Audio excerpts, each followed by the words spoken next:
शेतकरी आत्महत्यांवर राहुल गांधी यांनी एक्सपोस्ट केली आहे। फक्त 3 महिन्यात महाराष्ट्रात 767 शेतकऱ्यांच्या आत्महत्या झाल्याचं त्यांनी त्यात म्हटलंय।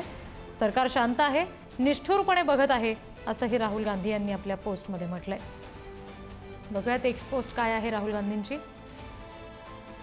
फक्त 3 महिन्यात महाराष्ट्रात 767 शेतकऱ्यांच्या आत्महत्या। हा केवळ एक आकडा आहे का? नाही, ही 767 उद्ध्वस्त झालेली कुटुंब आहेत, जी कदाचित कधीही सावरू शकणार नाहीत। आणि सरकार शांत आहे, निष्ठुरपणे बघत आहे।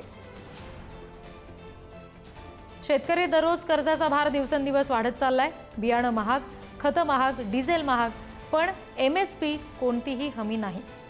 कर्जमाफीची मागणी केली तर दुर्लक्ष केलं जातं, पण ज्यांच्याकडे कोट्यवधी रुपये आहेत त्यांची कर्ज मोदी सरकार सहज माफ करते।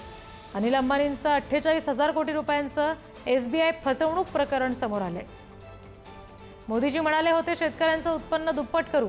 आज स्थिती अशी आहे की शेतकऱ्यांचं जीवनच अर्धवट संपतंय।